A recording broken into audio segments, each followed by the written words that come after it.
ils vont vivre cet isolement. Bref, il y avait beaucoup de questions qui se posaient. Cette mesure a été prise, elle est bienvenue parce qu'on sait qu'il y a quelques cas qui ont été détectés dans ces localités. On se dit que c'est en quelque sorte l'épicentre déjà de cette pandémie au niveau du Sud Bénin. Bon, on espère que ça va bien se passer. D'accord. Alors, Raoul Steve-Bounko, vous êtes sur le terrain depuis quelques jours. La radio a fait plusieurs constats dans ce sens. Cette mesure qui va, en griffe, on peut le dire, couper le transport, les relations entre la partie méridionale, en tout cas ces différentes zones citées, et le reste du pays. Les populations se préparent activement. Est-ce que vous pensez personnellement que cette mesure sera correctement prise en compte par les uns et les autres? Oui, je pense que les autorités viennent de prendre des décisions fortes par rapport à l'accélération de cette pandémie, parce que n'oublions pas, l'épidémie s'accélère et le pic reste à venir selon les toutes dernières informations. Et donc, il fallait que les populations soient confinées, et c'est la décision prise par les autorités. Et vu le degré d'accélération de cette maladie, il fallait réagir, et je pense que la décision est bonne. Maintenant, dans l'application, toute la question est là. Quand on sait que parfois les décisions qui sont prises ne sont pas respectées, la preuve est que les toutes premières mesures qui sont prises, je m'en veux pour preuve que les 11 premières mesures qui sont prises au départ, quel est le bilan qu'on peut faire par rapport au respect de ces 11 mesures? Il y a beaucoup de choses à dire. Donc je pense que c'est bien de prendre des décisions, mais il faut prendre un certain nombre de dispositions au fin de respecter véritablement ces décisions qui sont prises, parce que il se fait que dans l'application, les gens contournent toujours. Vous avez vu la dernière fois, par exemple, par rapport à la fermeture des buvettes à Parakou, on a constaté encore que certaines buvettes ont continué à ouvrir leurs portes malgré la décision prise par l'autorité municipale. Donc, il va falloir que sur place, qu'on prenne d'autres dispositions au fin de faire respecter effectivement la mesure. Cameroun, dites-nous si vous pensez que ces zones citées sont vraiment préparées à vivre ce confinement annoncé. Ça implique beaucoup de choses. On peut parler des impacts, notamment sur le plan économique, les populations qui sont obligées de revoir carrément leur quotidien. J'avoue que les populations ne sont pas préparées à vivre ce confinement. Moi, j'ai suivi une chaîne étrangère hier à Kinshasa. Ça a été difficile. Ça a été difficile parce qu'il y a plusieurs cas détectés positifs au Congo, ou même dans la capitale, au niveau des marchés. Ça a été difficile. Les gens n'ont pas pratiquement respecté les décisions prises, sinon la décision prise par le gouvernement concernant le confinement. Ici, au Bénin, c'est vrai, Raoul l'a dit, une chose est de demander aux populations de rester chez elles, l'autre chose est de savoir comment les populations vont se débrouiller. Les populations, franchement, ne sont pas préparées à vivre ce confinement, mais il le faut pour éviter forcément la propagation de cette pandémie. On sait au Bénin, on est ceinturé par des pays, les pays limitrophes du Bénin sont atteints. Quand vous prenez le Togo, quand vous prenez le Burkina Faso, il y a assez de cas là-bas. Pour éviter la propagation, il faut véritablement rester chez soi. Mais rester chez soi, dans quelles conditions? Est-ce que les populations béninoises ont ces moyens véritablement de rester chez eux pour vivre ce confinement-là? Et vous avez parlé de l'aspect économique. Est-ce que économiquement les Béninois sont préparés à vivre ce confinement? Dans les autres pays développés, on a vu, ce sont les organisations non gouvernementales, certains volontaires qui se promènent pour ravitailler les populations qui sont dans leur maison. Ces pays-là ont les moyens. Ici, nous n'avons pas assez de moyens. Mais entre rester chez soi et vivre, entre rester chez soi et attraper la maladie, sortir et attraper la maladie, le choix est vite fait. Nous allons tout simplement demander aux populations de respecter les mesures gouvernementales dictées par les autorités sanitaires béninoises. Alors, Rodrigue Azilombe, avant de parler du cul de respect avec vous, qu'est-ce qui se cache derrière ce confinement annoncé par le gouvernement? Aujourd'hui, on a dit que c'est pour éviter la propagation de cette pandémie, mais est-ce qu'il y a des craintes qu'après justement ce temps de confinement où ces mesures seront mises en place pour protéger donc les uns les autres, on peut s'attendre à détecter d'autres cas dans notre pays? En fait, ce n'est pas un confinement. En griffe partielle. On parle d'isolement, ils ont parlé, le communiqué a été clair, c'est un isolement. Un isolement de certaines communes qui sont des communes à risque. Parce que quand vous prenez Cotonou, Porto Novo, les premiers cas qui ont été détectés dans ces localités. Et on sait que ces personnes ont eu des contacts avec d'autres personnes. Donc c'est une chaîne. Et ce n'est pas évident qu'on pourra retrouver tous ceux qui ont été tous ceux qui ont été en contact avec les différents actes, avec ces personnes-là. Remonter la chaîne, ça va être vraiment très difficile. Et la mesure dure 2 semaines. On sait que le temps d'incubation, c'est 14 jours. Si au bout de ces 14 jours, on n'a pas détecté de nouveaux cas, ça veut dire qu'on peut reprendre petit à petit les activités comme cela se doit. Mais si pendant cette période de mini-isolement, si je peux m'exprimer ainsi, oui, on détecte de nouveaux cas, ça veut dire qu'on peut prolonger la période d'isolement, renouveler cela de 14 jours, comme c'est le cas dans certains pays, notamment les pays occidentaux, et ça permet donc de pouvoir véritablement circonscrire cette pandémie. Mais si on ne découvrait pas, c'est clair qu'on va assouplir les mesures.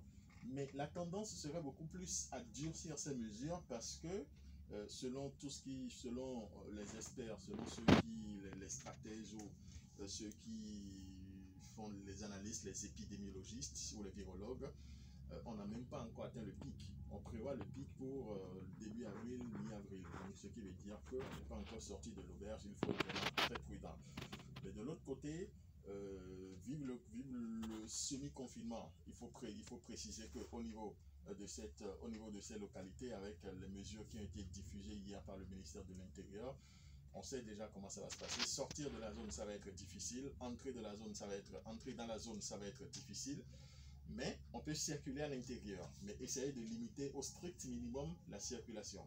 On peut faire du télétravail, mais malheureusement, on n'a pas encore des connexions Internet assez développées pour pouvoir faire du télétravail, c'est-à-dire travailler à la maison et ne pas être obligé forcément d'aller au niveau du bureau.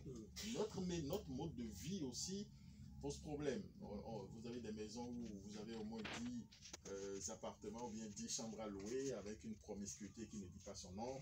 Donc c'est très délicat. Donc il y a beaucoup de choses qui entrent en jeu. J'ai suivi des experts sur des chaînes étrangères et je suis d'accord avec eux. Dans cette affaire, pour les dirigeants, c'est difficile. Vous avez un choix à faire sur 2 possibles. C'est-à-dire soit vous choisissez des mesures de sauver votre économie, ou soit vous décidez de sauver la santé des populations. Vous avez le choix. Vous ne pouvez pas prendre les deux. C'est impossible de dire je veux maintenir mon système économique à flot et en même temps sauvegarder la santé des populations. C'est quasiment impossible d'avoir les deux. Il faut faire un choix. Si vous choisissez l'économie, c'est-à-dire les activités, on va vaquer à nos occupations, tout va se passer, les marchés vont ouvrir et tout va bien se passer, vous êtes sûr que l'épidémie, ça va aller en galopant. Vous allez avoir énormément de morts. Mais de l'autre côté, si vous choisissez le côté santé, c'est clair qu'il y aura un impact économique assez conséquent. Donc c'est un choix qu'il faut faire. Alors aussi, selon certaines personnes qui se sont prononcées également par rapport à cette actualité, il fallait prendre ces mesures un peu plus tôt et ne pas attendre quelques jours pour que ça puisse être mis en vigueur, comme le cas aujourd'hui. Des craintes selon certaines personnes que, bon, des gens qui ont peut-être contracté cette saleté puissent se déplacer à travers le pays durant ce laps de temps qui a été accordé par le gouvernement. Oui, lorsque vous écoutez certains, ils estiment que nous avons mis du temps. Et ce temps qui a été mis, c'est un risque, qu'on le veuille ou pas.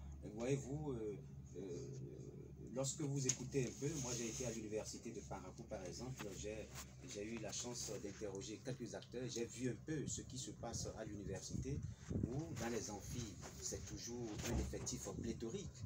Et vous voyez, le professeur qui enseigne a peur, les étudiants eux-mêmes ont peur, parce que la seule mesure, la disposition qui a été prise par exemple, ce n'est que le dispositif de lavage des mains. Et ça ne suffit pas. Voyez-vous, vous avez beau laver les mains, à l'intérieur, lorsque vous êtes face à un effectif comme celui-là, le risque est là. Et donc, beaucoup s'étaient dit, attention, même les quelques jours qu'on a donnés, c'est vrai que c'est des congés anticipés, mais ces quelques jours suffisent déjà que quelqu'un contracte la maladie, par exemple. Ouais, justement. Donc, Alors, c'était la peur au ventre, malgré, donc, ils ont estimé que la décision a été prise, mais c'est venu un peu en retard parce que le risque est toujours là. Toujours là. Donc, je pense que les mesures, qu'on le veuille ou pas, on a constaté globalement que au niveau de notre État, on a mis un peu du temps, on a observé, c'est-à-dire que les décisions sont prises au rythme de l'évolution de la maladie, ce qui est normal parce que quelque part aussi, on a peur de l'économie, comme le disait Rodrigue Gazinogbe. Justement, par rapport à cet aspect, est-ce que vous pensez qu'à l'heure actuelle, on peut encore faire quelque chose par rapport à l'économie? Puisque en prenant déjà cette mesure, l'économie est touchée, le transport, ça ne sera plus comme avant. Des compagnies de bus, de transport en commun ont suspendu leurs activités. Des bonnes dames qui font des affaires entre Cotonou et Parakou, par exemple, sont obligées de rester à la maison pendant 2 semaines. Oui, je crois que c'est le prix à payer, qu'on le veuille ou pas, lorsque vous vous engagez à mener une lutte comme celle-là, à sauver la vie des populations. Je crois que le choix est fait. Comme le disait Rodrigue Gazinogbe, on est contraint de faire un choix, c'est-à-dire que l'économie va prendre un coup, mais nous allons sauver quand même des vies humaines. Et je pense que c'est le meilleur choix parce que l'homme est au centre de tout développement. Si nous sauvons l'homme, c'est que demain, tout ce que nous avions perdu pour l'économie, on peut les rattraper progressivement. Parce que si finalement nous mourons tous, c'est que l'économie sera beaucoup plus à terre que de sauver ceux qu'on peut sauver. Donc je pense que l'option en tout cas d'aller vers un durcissement donc, des mesures est une très bonne option. Ça va être difficile pour les uns et les autres parce que, voyez-vous, ces bus qui ne vont plus se déplacer, c'est beaucoup de manque à gagner pour ces promoteurs de bus. Et également, dans les affaires, il y aura une chute dans les affaires tout simplement parce que lorsque vous avez des situations à régler ponctuellement à Cotonou pour avoir un peu d'argent et que vous êtes bloqué, vous n'avez plus cette possibilité de voyager, c'est difficile. C'est vrai que ceux-là vont perdre un peu, mais c'est le prix à payer. C'est le prix à payer, comme vous l'avez dit. Qu'avez-vous, Nandasman, l'économie, la santé, c'est un choix difficile, mais les autorités n'ont pas le choix. Elles-mêmes, elles ne sont pas encore à l'abri. On a vu le Premier ministre britannique qui a chopé cette maladie et bien d'autres, les dirigeants également doivent prendre des mesures drastiques. Oui, c'est vraiment difficile, René Soubro. Je le disais tout à l'heure, hein, le choix est vite fait. Entre rester à la maison et ne pas contracter le mal, nous sortir, aller chercher son gagne-pain et contracter le mal. Nous sommes un pays en voie de développement jusqu'à présent. Que faut-il faire? Les autorités sanitaires ou les autorités gouvernementales sont dans leur rôle de dire à tout un chacun de rester chez soi pour éviter la propagation de la pandémie du Covid-19. Ces autorités sont dans leur rôle. Maintenant, ces populations qui sont à la recherche de strict minimum, comme on le dit, hein, pour subvenir à leurs besoins, parce qu'il faut le dire, les populations béninoises dans la majorité vivent au jour le jour, au quotidien. Si on demande à certains de rester chez elles pour ne pas avoir quelque chose, or si ces populations restent chez elles, elles n'ont pas de quoi subvenir à leurs besoins. C'est vraiment difficile, mais pour éviter la propagation de cette pandémie, il faut que nous restons chez nous. C'est véritablement ce choix et je pense que c'est ce choix que tout le monde doit respecter parce que c'est le gouvernement qui l'a dit. Dans nos pays, sinon dans la ville de Parakou, quand nous prenons les populations également, c'est pratiquement la même chose. Hein. Les mesures ont été prises par le maire Charles Toko. On a vu ce matin, dans les établissements, les gens sont allés faire des TD. Or, on a dit que nous sommes en congé anticipé. C'est vrai que nous allons en parler. Ce sont les responsables qui forcément ont demandé aux élèves de venir pour cet TD. Les élèves qui veulent réussir sont allés pour cet TD. Mais il y a une décision qui a été prise. Raoul parlait tout à l'heure des buvettes qui ont été... on a demandé aux buvettes de fermer après 21 heures. Il y a des buvettes qui ont fait semblant de fermer, mais à l'intérieur, les gens y étaient. Pourtant, c'est une décision, c'est une note de service qui a été prise par l'autorité municipale. Nous devons respecter cette décision si nous voulons véritablement sauver des vies, éviter la propagation de cette pandémie du Covid-19. C'est pourquoi le communiqué du ministère de l'Intérieur vient à point nommé parce que la police républicaine va entrer en jeu pour contraindre les gens à respecter les décisions prises par le gouvernement béninois. Voilà, surtout c'est le gros casse-tête hein, pour nos autorités aujourd'hui. Comment amener les populations à respecter strictement ce qui est conseillé. D'abord, au niveau de degré de prise de conscience, Camero en parlait, on sent toujours qu'une partie de notre pays vit dans l'insouciance par rapport à cette pandémie, considérée toujours pour certains comme des maladies, une maladie destinée aux pays européens ou asiatiques. Oh, c'est compliqué, hein. C'est très compliqué.